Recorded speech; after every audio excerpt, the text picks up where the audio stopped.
Hello, my dears.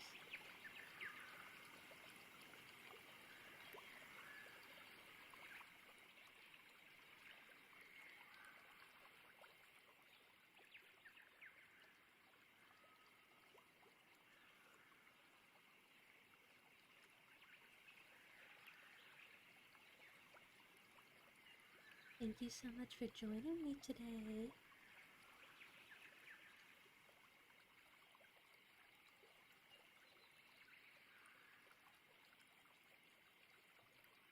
Please let me know how everything sounds. I actively have someone mowing right outside my window, so I hope you can hear me and my audio, but not that.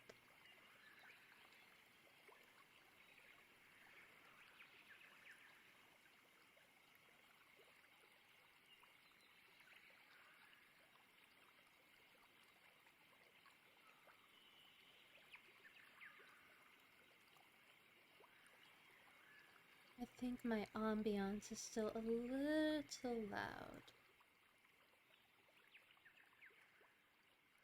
in comparison to me, at least.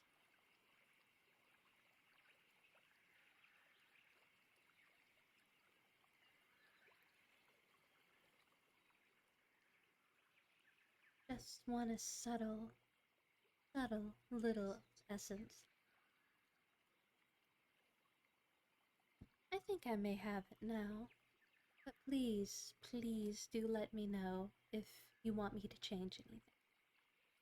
Okay?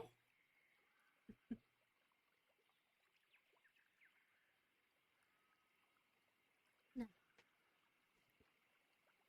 we will continue on with our readings of Irish myths and fairy tales.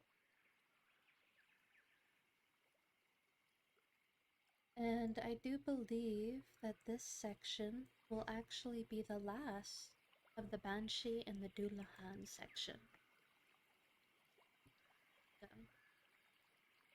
that would be kind of exhilarating. And I am trying something a little bit different. So I am hoping that it will look nice for y'all. Instead of me having to constantly look down to try and read, I've gotten it so that the book is up on my screen. However, I can only see the book, not anything else. But please let me know if you enjoy this more active and personable approach a little better. I always felt bad when I had to be constantly looking down and you couldn't ever see me.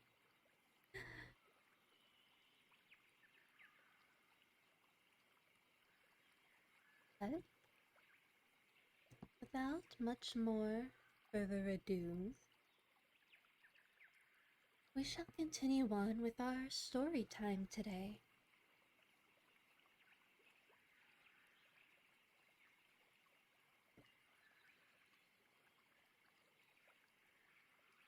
Our first story for today is called The Harvest Dinner, attributed to T. Crofton Crocker.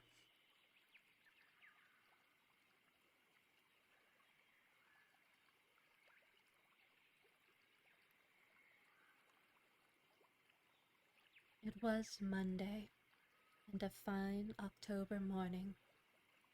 The sun had been some time above the mountains, and the hoarfrost and the drops on the gossamers were glittering in the light when Fandy Byrne, on coming in to get his breakfast, after having dug out a good piece of his pockets, saw his neighbor, Paddy Kavanagh, who lived on the other side of the road, at his own door, trying his brogues.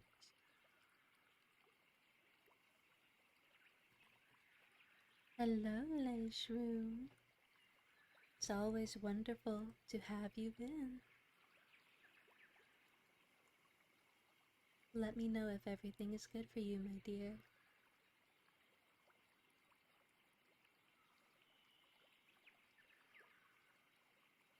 A good morrow to you, Patty, honey, said Thaddy Byrne. Good morrow kindly, Thaddy, said Patty. Why then, Patty Vic, is it not your early rising, anyhow, that will do you any harm this morning? It's true enough for you, Thaddy, answered Patty, casting a look up at the sky, for I believe it's pretty late in the day. But I was up, you see, murdering late last night. Murdering, that's an interesting choice of word.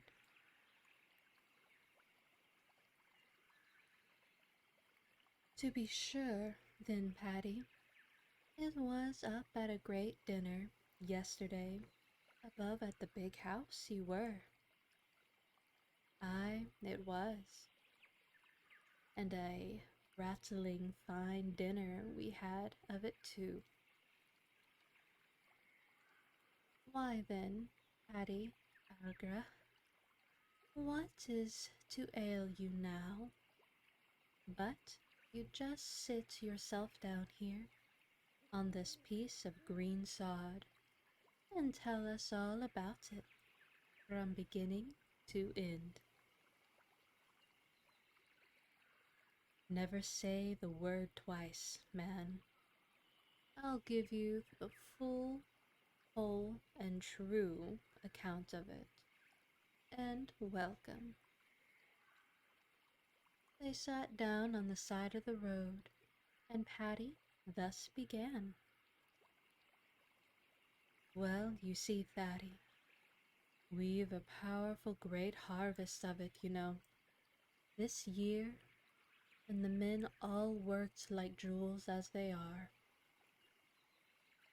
And the master was in great spirits, and he promised he'd give us all a grand dinner when the drawing in was over, and the corn all safe in the haggard.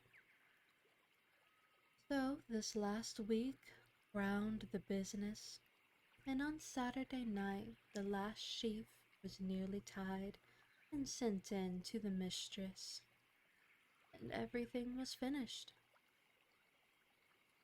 all to the thatching of the ricks. Well, you see, just as Larry Toole was come down from heading to the last rick, and we were taking away the ladder, out comes the mistress, herself, long life to her, by the light of the moon, and says, Boys, yees have finished a harvest bravely, and I invite yees all to dinner here tomorrow. And if yees come early, ye shall have mass in the big hall, without the trouble of going up all the ways to the chapel for it. Why then did she really say so, Batty? That she did. The sorrow, the lie in it. Well, go on. Well, if we did not set up a shout for her, it's no matter. Aye, and a good right you had, too, Patty a Vic. Well, you see, yesterday morning, which God be praised, was as fine as a day ever to come out of the sky when I had taken the beard off me. Connor and I set out for the big house. And I don't know, Fatty, whether it was the finest of the day or the thoughts of the good dinner we were to have, or the kindness of the mistress, that made my heart so light that I felt, anyhow, as gay as a skylark. Well, when we got up to the house, there was every one of the people that's in the work, men, women, and children, all come together in the yard, and what a pretty sight it was to look upon. Fatty, they were all so gay, and so clean, and so happy.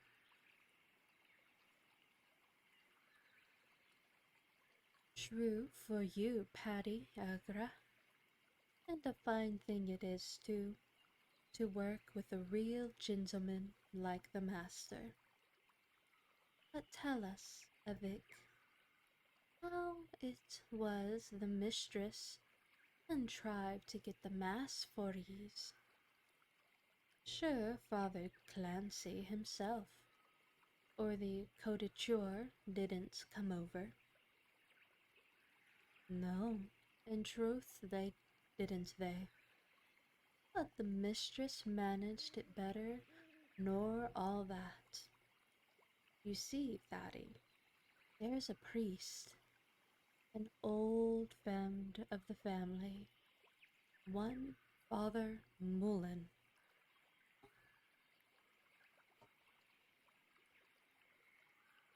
on a visit this fortnight past, up at the big house.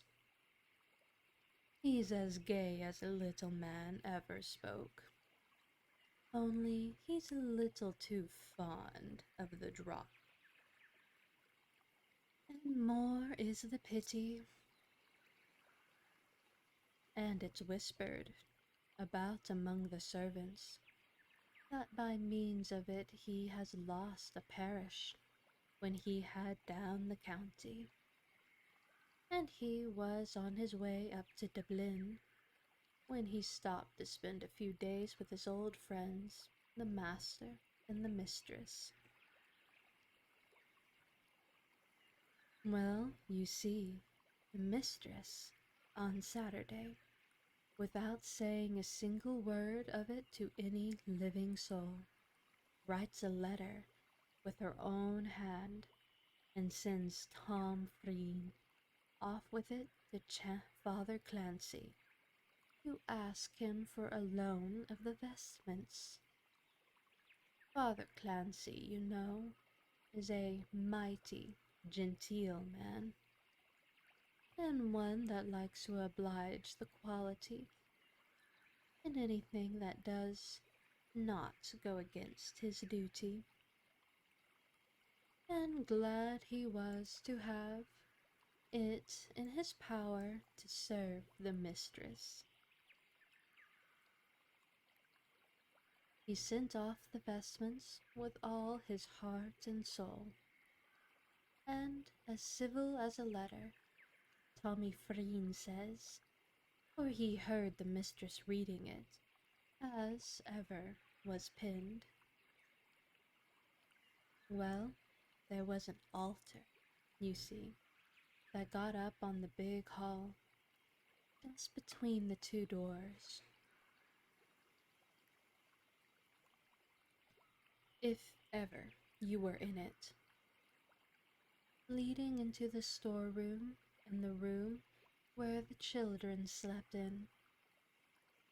And when everything was ready, we all came in, and the priest gave us all a good mass every bit as if we were up at the chapel for it. The mistress and all the family attended themselves. and they stood just within sight of the parlor door, and it was really surprising, Daddy, to see how decently they behaved themselves. If they'd been all their lives going to the chapel, they could not have behaved themselves better, nor they did. Aye, Hetty, Mavoureen, I'll be bail they didn't skit and laugh the way some people would be doing. Laugh, not themselves indeed. They're more from manners, if nothing else. Nor to do that. Well, to go on with my story, when the mass was over, we went strolling about the lawn and placed till about 3 o'clock come. And then, you see, the big bell rung out for dinner, and maybe it was not we that were glad to hear it. So away with us to the long barn where the dinner was laid out, and upon my conscience, Thady Brine, there's not one word of lie in what I'm going to tell you. But at the sight of so much victuals, every taste of appetite in the world left for me, and I thought I'd have fainted down on the ground that was under me. You see, there was, you see, 2 long rows of tables laid out the whole length of the barn, and tablecloths spread among every inch of them. There was rounds of beef, and rumps of beef, and ribs of beef, both broiled and roast. There was legs of mutton, and hands of pork, and pieces of fine bacon. There was cabbage and potatoes to no end, and a knife and a fork laid out for everybody, and barrels of beer and porter, with the cocks in every one of them, and mugs and porringers in heaps. In all my born days, Thady, I had never lain such eyes on such loads of victuals. By the power of Delph, Paddy a higger, and it was a grand sight sure enough. Tears and ages. What ill luck I had not to be in the work this year. But go on, Arga. Well, you see, the master himself stood up at the end of one of the tables, cut a fine piece of the beef for us, and right foremint him sat at the other end old Paddy Byrne, who, though you know he is a farmer himself, yet the mistress is so fond of him. He is such a decent man that she would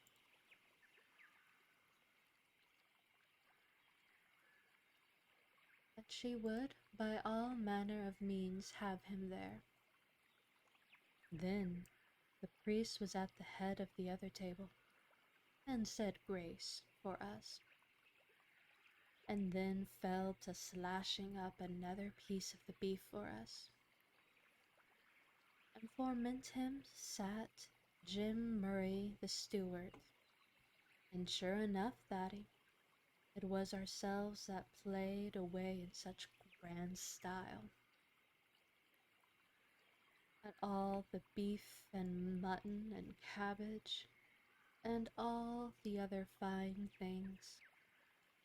And there was Tom Green, and all the other servants waiting upon us, and handing us a drink, just as if we were so many grand gentlemen that were dining with the master. Well, you see, when we were about half done, in walks in the mistress herself, and the young master, and the young ladies, and the ladies from Dublin that's down to visit, just with the mistress. As she said, see if we were happy and merry over our dinner. And just then, Fatty, you see, without anybody saying a single word, we all stood up like one man, and every man and boy, with his full porringer of porter in his hand, drank long life and success to the mistress and master, and every one of the family. I don't know for the others, Thaddy, but for myself, I never said a prayer in all my life more from the heart.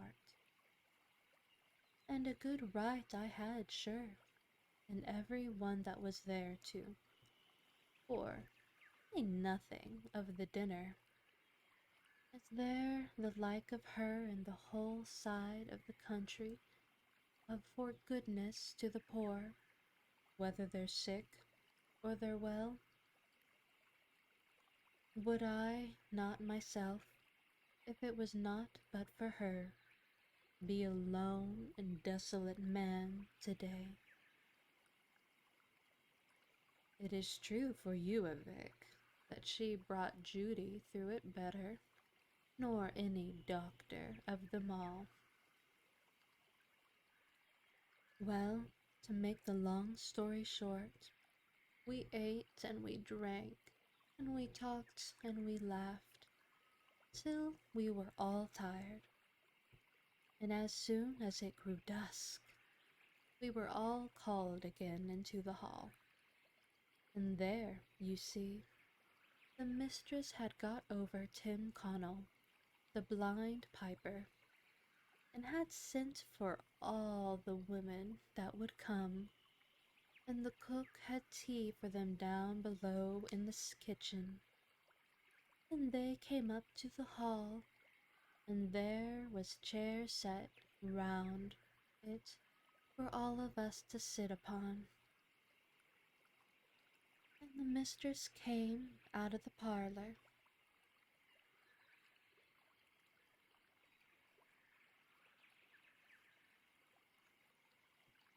Boys, says she, I hope ye's had made a good dinner, and I've been thinking of ye's, you see, and I've got ye's plenty of partners, and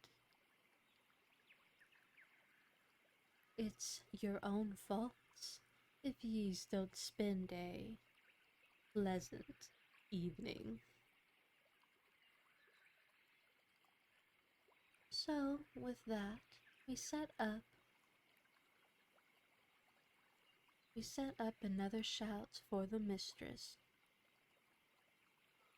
and Tim struck up, and the master took out Nellie Mooney into the middle of the dance floor with a jig, and it was they that footed it neatly. Then the master called out Denny Moran, and dragged him up to one of the Dublin young ladies, and bid Denny to be stout, and ask her out to dance with him. So Denny, you see, though he was ashamed to make so free with the lady, still he was afeard not to do what the master bid him. So, by my conscience, he bowled up to her manfully and held out the fist and asked her out to dance with him. And she gave him her hand in a crack and pulled, and Denny whipped her out into the middle of the hall, warned us all, and pulled up his breeches and called out for Tim to blow up the rocks of Cashel for them. And then, my jewel, you were to see them. Denny flinging his legs about as if they'd fly off him, and the lady now here, now there, just for all the world as if she was a spirit. Oh, not a taste of the noise did she make on that floor that was ever heard. And Denny calling out to Tim to play it up faster and faster, and Tim almost elbowing, and Tim almost working his elbow through the bag, till at last the lady was fairly tired, and Denny clapped his hands and called out Peggy Riley, and she attacked him boldly, and danced down Denny, and then up got Johnny Regan, and put her down completely. And since the world was a world, I believe there never was such dancing seen. The sorrow, the doubt of it, Avic, I'm certain. They're all of them such real fine dancers. And only to think of the lady dancing with the likes of Denny. Well, you see, poor old Paddy Brine, when he hears that the women were all to be there, in he goes into the parlor to the mistress, and asks her if he might make so bold as to go home and fetch his woman. So the mistress, you see, though you know Caddy Barn is no great favourite with her, was glad to oblige Paddy, and so Caddy Barn was there too. And then old Hugh Carr asked her out to move the minute with him.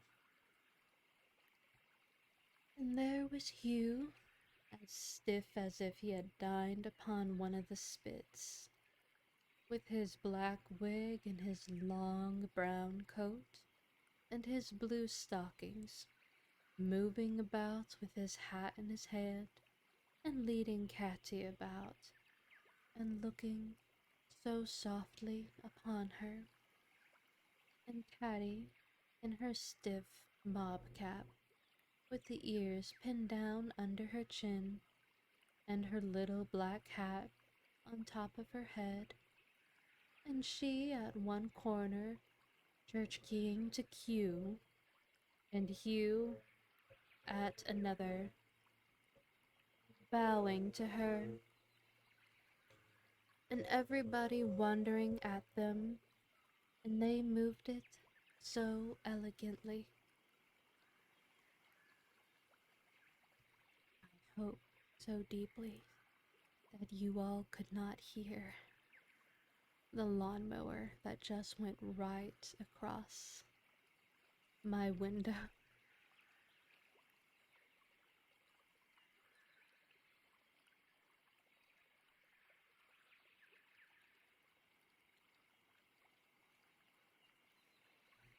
Troth, Paddy Avonin, that was well worth going a mile of ground to see.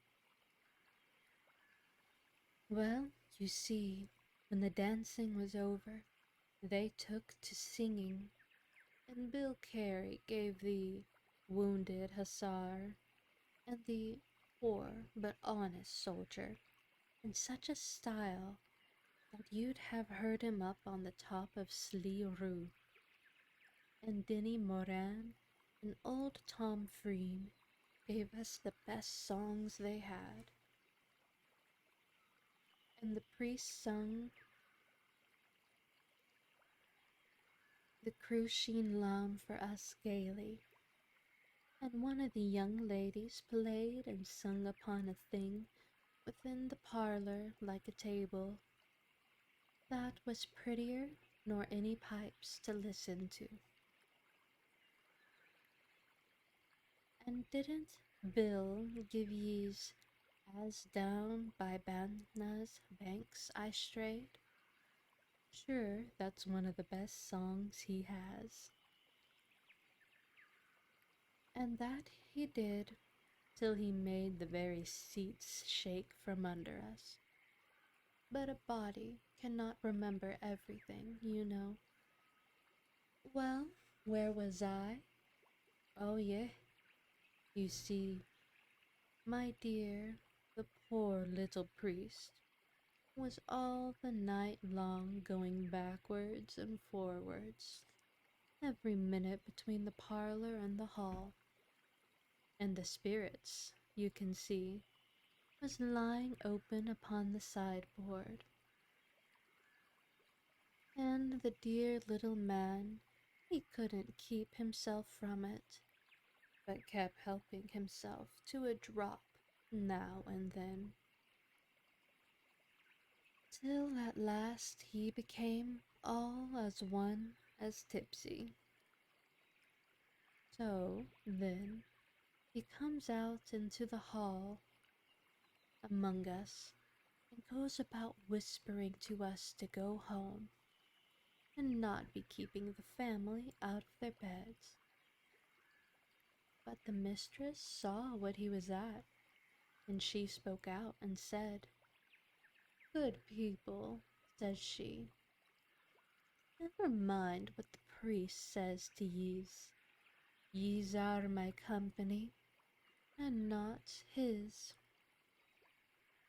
and ye's are heartily welcome to stay, as long as I like ye's too." So, when he found he could get no good of us, he rolled off with himself to his bed, and his head, you see, was so bothered with the liquor he had been taking that he never once thought of taking off his boots, but tumbled into bed with them. Tommy Freen told us when he went into the room to look after him, and, devil bean't him, when he heard it, he but lit up the priest in his boots, and God forgive us all, we all burst out laughing. For who, sure, could help it, if it was the bishop himself? Troth, it was a shame for yous, anyhow. But Patty, Agra, did ye's come away at last? Why, at last we did, and after another round of punch to the glory and success of the family. Now, Thaddy, comes the most surprising part of the whole story. I was all alone, you see, for my woman, you know, did not leave the children to come home to the dance. So, as it was a fine, moonshiny night, nothing would do me but I must go out into the paddock to look after the poor Rainbow, the plough bullock, that has got a bad shoulder. And so by that means, you see, I missed the company and had to go home all alone. Well, you see, it was out by the back gate I went, and it was then about 12 at the night, as well as I could judge by the plough, and the moon was shining as bright as a silver dish, and there was not a sound to be heard but the screeching of the old owl down the ivory wall, and I felt it all pleasant, for I was somehow rather hearty with the drink I'd been taking. For you know, Fatty Byrne, I'm a sober man. That's no lie for you, Patty of Vic. A little, as they say, goes a great way with you. Well, you see, on I went whistling to myself some of the tunes they had been singing, and thinking of anything, sure, but the good people. When just as I came to the corner of the plantation, and I got a sight of a big bush, I thought, faith, I saw some things moving backwards and forwards and dancing up in the bush. I was quite certain it was the fairies that, you know, resort to it, for I could see, I thought, their little red caps and green jackets quite plain. Well, I was thinking at first of going back and getting home through the fields, but I says to myself, what should I be afraid of? I'm an honest man, says I, that does nobody any harm. And I heard Mass this morning, and it's neither Holly Eve, nor St. John's Eve, nor any of their other great days. And they can't do me any harm, I'm certain. So I made the sign of the cross, and on I went in God's name, till I came right under the bush. And what do you think they were, Fatty, after all? Ada, how could I tell? But you were a stout man anyhow, Patty. Agra.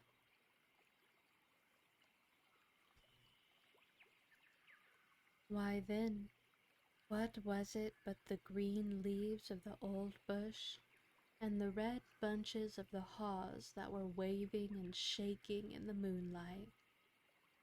Well, on I goes till I came to the corner of the crab road, when I happened to cast my eyes toward the little moat that was in the moat field, and there, by my soul, God forgive me for swearing, I saw the fairies in real earnest. You did then, did you? Aye, by my faith, I did. And a mighty pretty sight it was too, I can tell you. The side of the moat, you see, that looks into the field was open, and out of there lay come the darnlest little cavalcade of the prettiest little fellows you'd ever laid your eyes upon.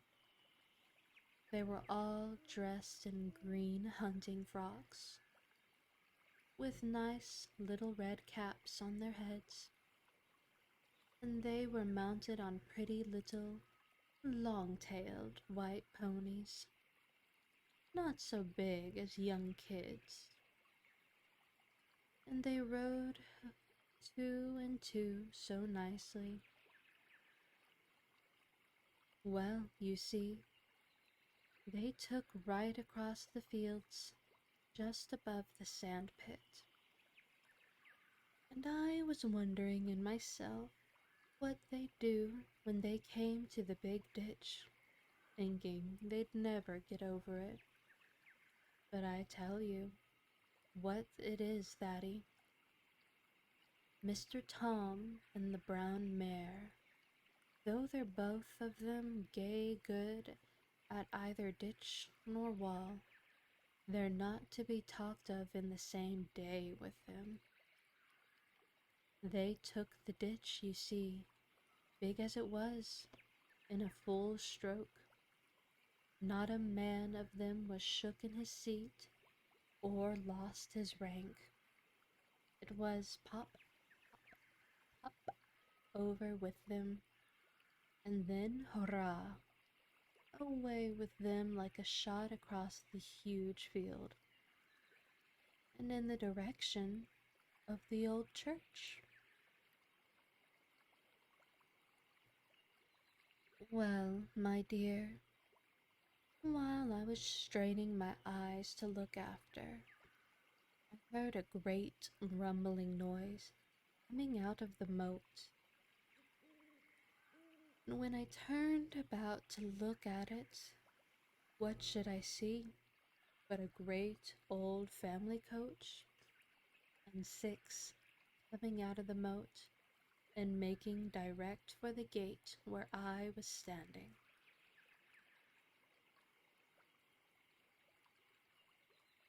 Well, says I, I'm a lost man now anyhow. There was no use at all, you see, in thinking to run for it, for they were driving at the rate of a hunt. And so down I got into the gripe, thinking to sneak off with myself while they were opening the gate. But by the laws, the gate flew open without a soul laying a finger on it the instant they came upon it.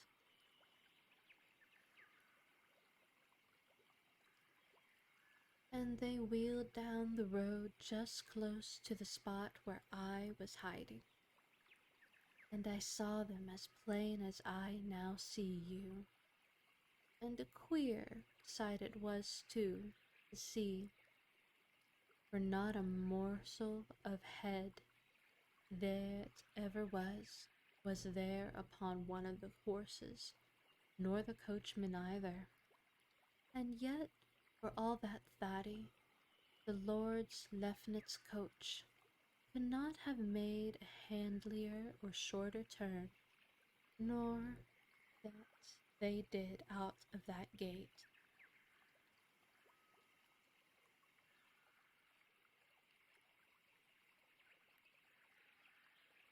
And the blind thief of the coachman, just as they were making the wheel, was near taking the eye out of me with the lash of his long whip, as he was cutting up the horses to show off his driving. I've had my doubts that the schemer knew I was there well enough, and that he did it all on purpose. Well, as it passed by me, I peeped in at the quality withinside, and not a head, no, not as big as the head of a pig, was there among the whole kit of them, and the 4 fine footmen that were standing behind the coach were just like the rest of them. Well, to be sure, but it was a queer sight. Well, anyway, they went tattering along the road, making the fire fly out of the stones at no rate. So, when I saw they'd have no eyes, I knew it was impossible they could ever see me. So up I got out of the ditch, and after them, with me along the road as hard as ever I could drive. But when I got to the rise of the hill, I saw they were making way ahead of me, and had taken to the fields, and were making off for the old church, too. I thought they might have some business of their own there, and that it might not be safe for strangers to be going after them. So, as I was by this time near my own house, I went in and got quietly to bed without saying or thinking to the woman about it. And long enough it was before I could go to sleep for thinking of them. And that's the reason, Thaddy, I was up so late this morning. But it's not a strange thing, Thaddy. Faith, it sure was. Patty, Hager, as strange a thing as ever was. But are you quite certain and sure now you saw them? Am I certain and sure I saw them? I am certain and sure I see the nose there on your face. What was to ail me not to see them? Was not the moon shining as bright as the day? And did not they pass within a yard of where I was? And did not anyone ever see me drunk, or hear me tell a lie? It's true for you, Patty, no one ever did, and myself does not rightly know what to say to it. What a fun little, and that's why I woke up late story.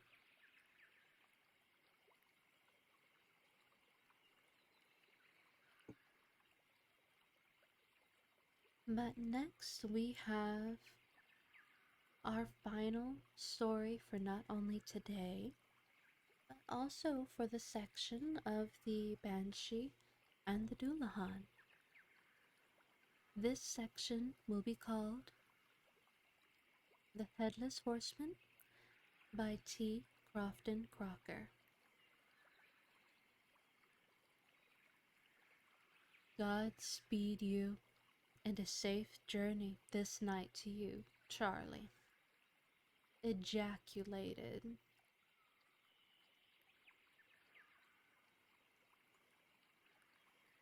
Still not 100% sure how to feel about them using that word in that context. But anywho,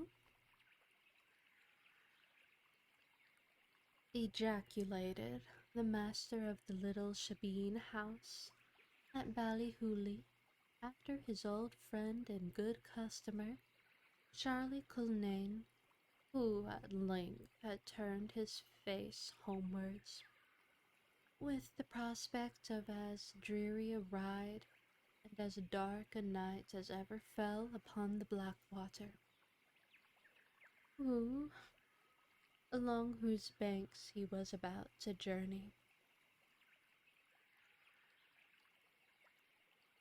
Charlie Culnane knew the country well, and moreover was as bold a rider as any Mallow boy that ever rattled a 4-year-old upon Drumroo racecourse. He had gone to Fermoy in the mornings, and as well for the purpose of purchasing some ingredients required for the Christmas dinner by his wife, as to gratify his own vanity by having new reins fitted to his snaffle, in which he intended showing off the old mare at the approaching St. Stephen's Day hunt. Charlie did not get out of Fermoy until late, for although he was not one of your nasty, particular sort of fellows, in anything that was related to the common occurrences of life, yet in all the appointments connected with hunting, riding, leaping, and sort, and whatever was connected with the old mare, Charlie as the saddler said, was the devil to please. An illustration of this fastidiousness was afforded by his going such a distance for a snaffle bridle. Mallow was full 12 miles near Charlie's farm, which lay just 3/4 of a mile below Carrick, then Fermoy. But Charlie had quarreled with all the Mallow saddlers, from hard-working and hard-drinking Tim Clancy up to Master Ryan, who wrote himself Saddler to the Dunhollow Hunt, and no one could content him in all the particulars but honest Michael Tomwey of Fermoy, who used to assert, and who will doubt it, that he could stitch a saddle better than the Lord Lieutenant, although they made him all as one as king over Ireland. This delay in the arrangement of the snaffle bridle did not allow Charlie Culnay to pay so long a visit as he had first intended to his old friend and gossip, Con Buckley of the Harp of Erin. Con, however, knew the value of time, and insisted upon Charlie making good use of what he had to spare. "I won't bother you waiting for water, Charlie, because I think you'll have enough of the same before you get home. So drink off your liquor, man. It's as good Parliament as ever a gentleman tasted. Aye, and Holy Church too, for it will bear X waters, and carry the bead after that, may be." Charlie, it must have confessed, nothing loth, drank success to Con and success to the jolly Harp of Erin, with its head of beauty and its strings and of the hair of gold, and to their better acquaintance, and so on from the bottom of his soul until the bottom of his bottle reminded him that Carrick was at the bottom of the hill on the other side of Castletown Rush, and that he had got no further in his journey than his gossips at Ballyhooly, close to the big gate of Convemore. Catching hold of his oilskin hat, therefore, whilst Con Buckley went to the cupboard for another bottle of the real stuff, he regularly, as it was termed, bolted from his friend's hospitality, darted towards the stable, tightened his girths, and put the old mare into a canter towards home. The road from Ballyhooly to Carrick followed pretty nearly the course of the Blackwater, occasionally diverging from the river and passing through rather wild scenery when contrasted with the beautiful seats that adorn its banks. Charlie cantered gaily, regardless of the rain which, as his friend Con had anticipated, fell in torrents. The good woman's currants and raisins were carefully packed between the folds of his yeomanry cloak,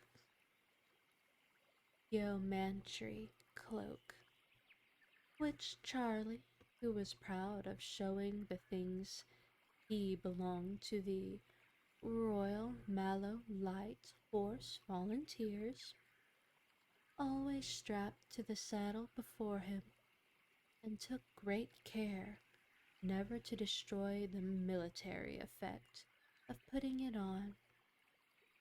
And away he went singing like a thrush. Sporting, belling, dancing, drinking, breaking windows. Hiccup. Singing, ever raking, never thinking. Life the rakes of mallow, bending faster than it comes, beating. Hiccup, hic, and dance. Dual hallows, true begotten sons, live the rakes of mallow.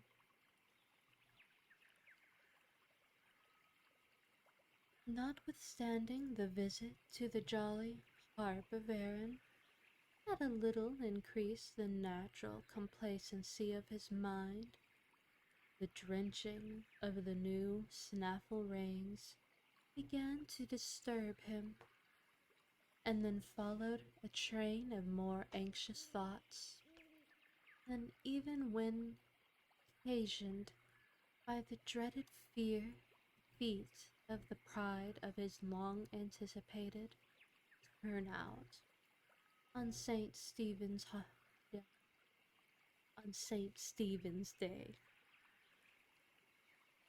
In an hour of good fellowship, when his heart was warm and his head was not overcool, Charlie had backed the old mare against Mr. Jepson's bay filly, Desdemona, for a neat 100, and now he felt sore misgivings as to the prudence of the match.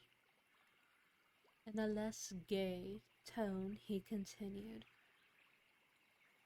living short but merry lives, going where the devil drives, keeping,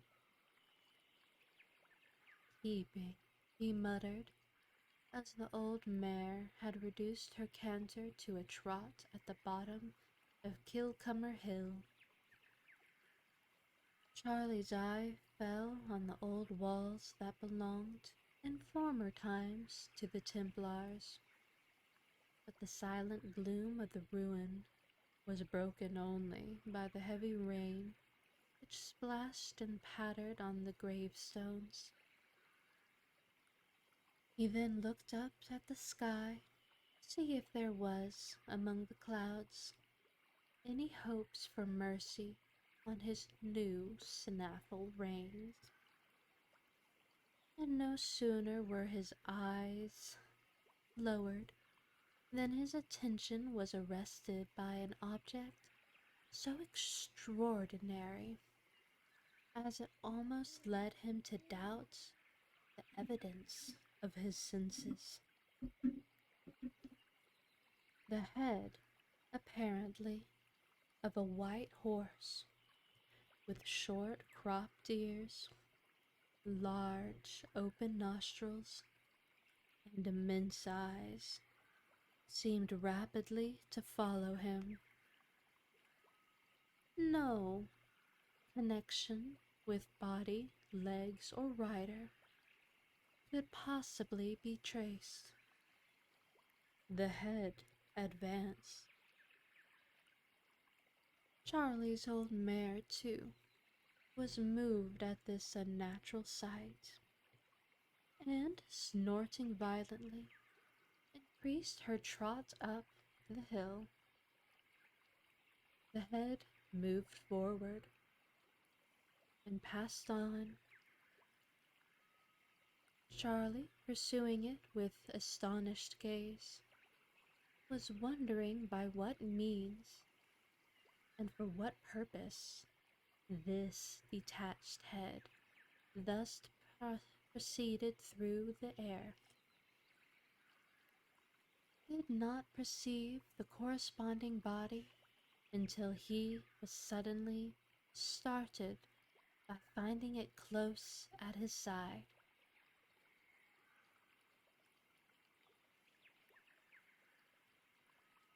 Charlie turned to examine what was thus so sociably jogging on with him, when a most unexampled apparition presented itself to his view. A figure whose height, judging as well as the obscurity of the night would permit him, he computed to be at least 8 feet, and seated on the top, on the body and legs of a white horse, full 18 hands and a half high. In this measurement Charlie could not be mistaken, for his own mare was exactly 15 hands, and the body that thus jogged alongside he could at once determine, from his practice in horseflesh, was at least 3 hands and a half higher.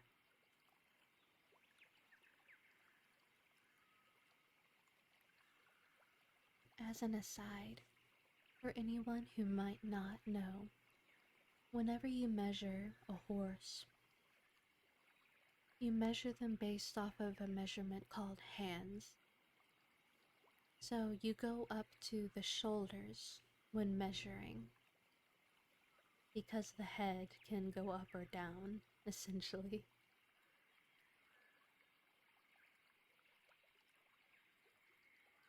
After the first feeling of astonishment, which found vent in the exclamation, "I'm sold for now," was over, the attention of Charlie, being a keen sportsman, was naturally directed to this extraordinary body, and having examined it with the eye of a connoisseur, he proceeded to reconnoiter the figure so unusually mounted, who had hitherto remained perfectly mute,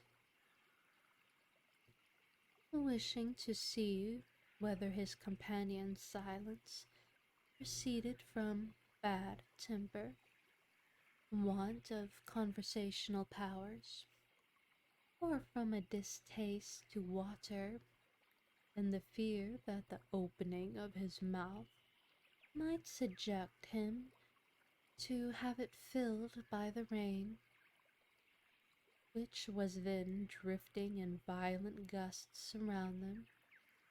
Charlie endeavored to catch a sight of his companion's face, in order to form an opinion on that point, but his vision failed in carrying him further than the top of the collar of the figure's coat, which was a scarlet single-breasted hunting frock, having a waist of a very old-fashioned cut reaching to the saddle, with two huge shining buttons at about a yard's distance behind. I ought to see no further than this too, thought Charlie, although he is mounted on his high horse, like my cousin Darby, who was made barony constable last week, unless 'tis Con's whiskey that has blinded me entirely. However, see further he could not, and after straining his eyes for a considerable time to no purpose, he exclaimed with pure vexation, "By the big bridge of Mallow, it is no head at all he has." Look again, Charlie Culnane, said a hoarse voice that seemed to proceed from under the right arm of the figure. Charlie did look again, and now in the proper place, for he clearly saw, under the aforesaid right arm, that head from which the voice had proceeded, and such a head no mortal ever saw before. It looked like a large cream cheese hung round with black pudding. That's an interesting visual. No speck of color enlivened the ashy paleness of the depressed features. The skin lay stretched over the unearthly surface, almost like a parchment head of a drum. Two fiery eyes of prodigious circumference, with a strange and irregular motion, flashed like meteors upon Charlie, and a mouth that reached from either extremity of its ears, which peeped forth from under a profusion of matted locks of lustreless blackness. This head, which the figure had evidently hitherto concealed from Charlie's eyes, now burst upon his view in all its hideousness. Charlie, although a lad of proverbial courage in the country Cork, yet could not but feel his nerves shaken by the unexpected visit from the headless horseman, whom he considered this figure doubtless to be. Ah, hello, Lakiko. Wonderful to have you in today.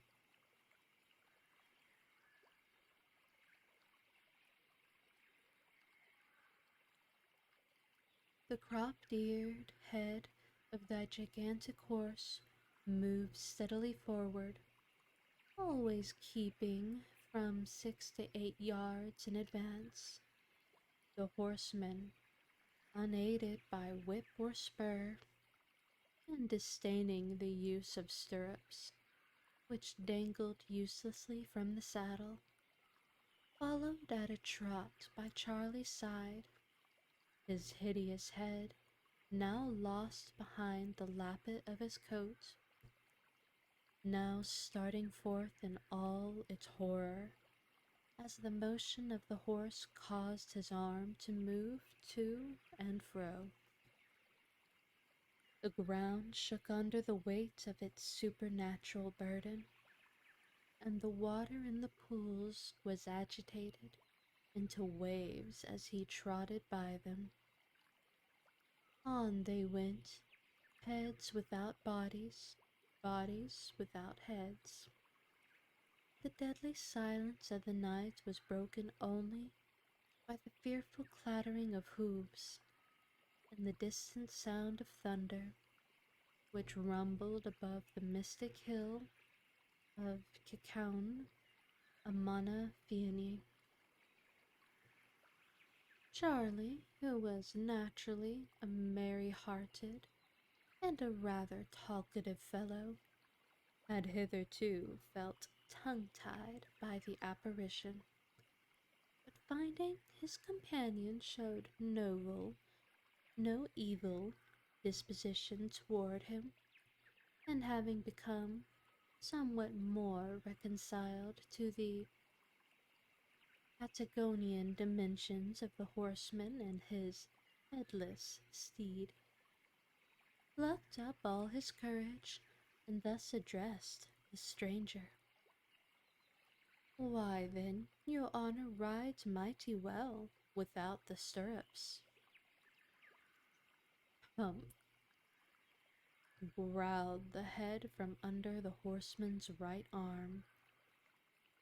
Is not an over civil answer, thought Charlie. But no matter, he was taught in one of them riding houses, maybe, and thinks nothing at all about bumping his leather breeches at the rate of 10 miles an hour. I'll try him on the other tack.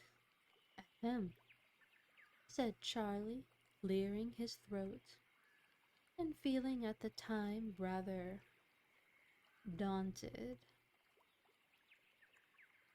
at the second attempt to establish conversation. Ahem, it's a mighty neat coat, your honor, although 'tis a little too long in the waist for the present cut. Humph, growled the head again. The second humph was a terrible thump in the face for poor Charlie, who was fairly bothered to know what subject he could start to prove more agreeable.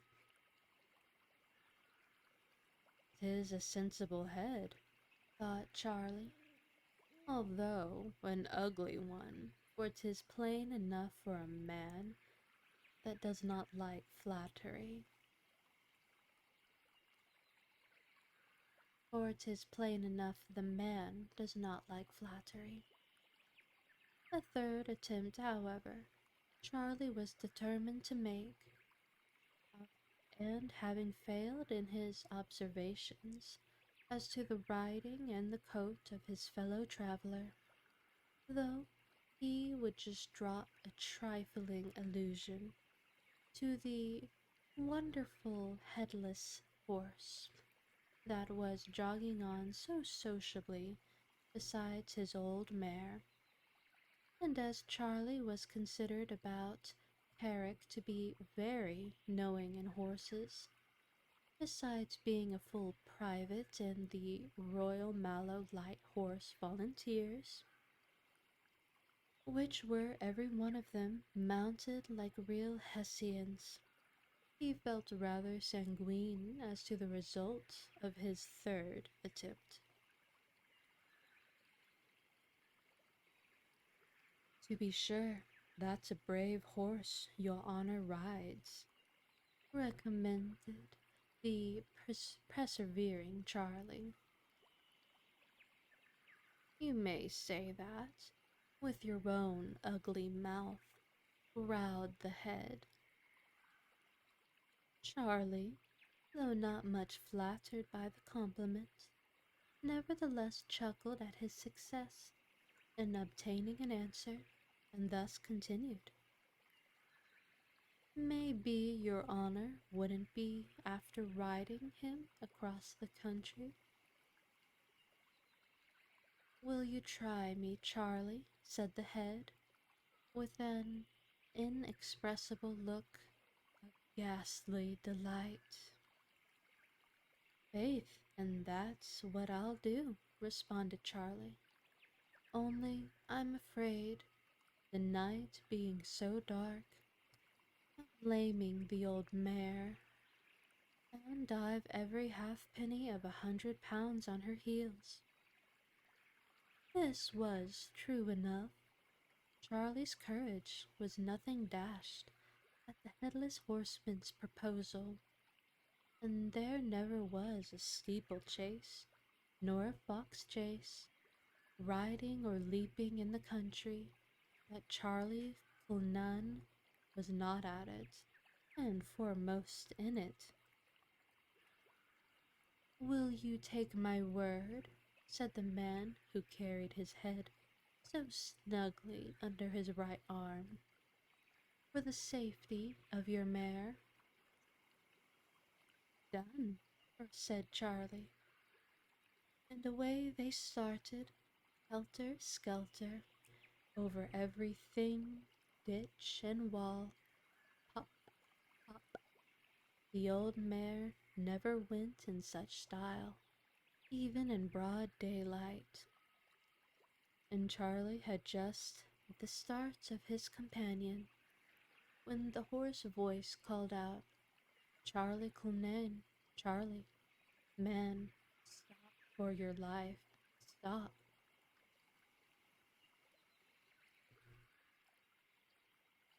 Charlie pulled up hard.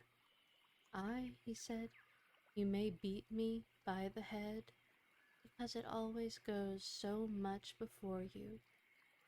But if the bet was neck and neck, and that's the go between the old mare and Desdemona, I'd win it hollow."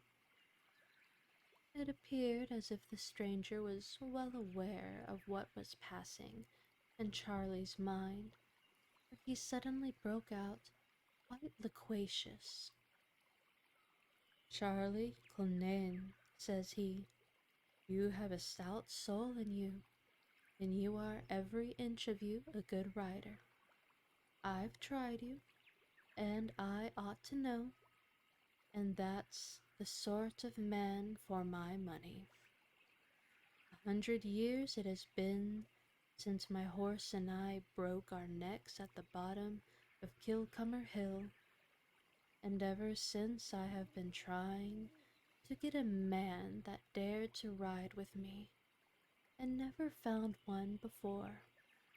Keep, as you've always done, at the trail of the hounds, never balk a ditch, nor turn away from a stone wall, and the headless horseman will never desert to you nor the old mare."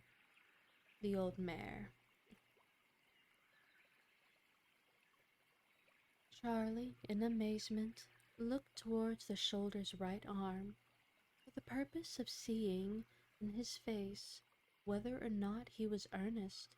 But behold, the head was snugly lodged in the huge pocket of the horseman's scarlet hunting coat.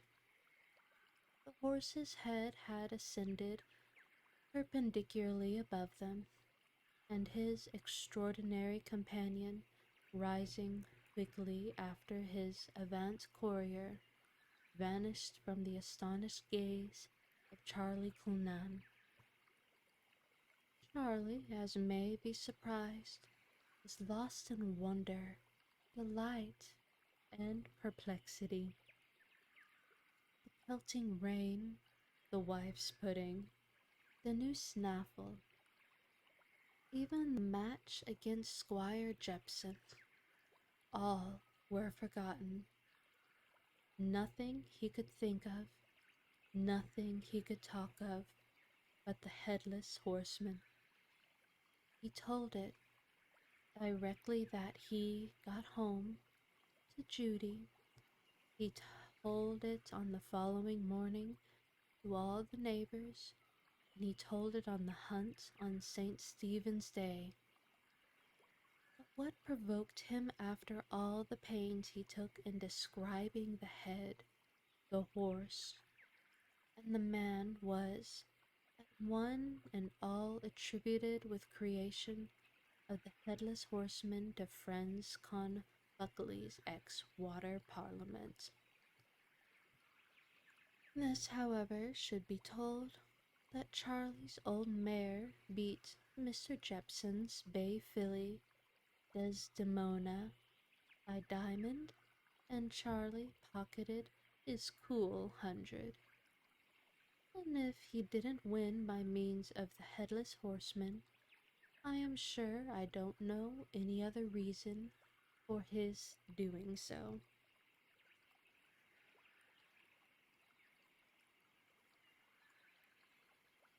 And that, my dears, seems like that finishes up our sections over the Dullahan and the Banshee. It took me a second. The Banshee and the Dullahan sections are now over. It appears that next time we will be starting up specifically ghost stories within Irish myths and fairy tales. Now, I am quite curious to see what all these could contain. But, with all of that being said, that first story took quite a long time, longer than I expected. But we have still made wonderful time. So I'm afraid that will be the end of our stories for today. Thank you all so very much for joining me. You could be anywhere in the world right now, but you are choosing to spend it here with me, and that truly, truly means the world to me. Thank you. I hope my voice and the stories I've read to you today were able to bring you some peace and comfort, if not in the subject matter, then of the soothing nature it was presented.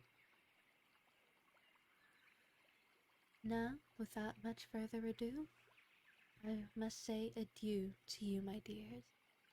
I hope my glimmer will bring you all back to me one day. But until that time, rest well and stay safe, my dears. I truly wish for you all safe travels through my grove. Until next time, my dears. Ta!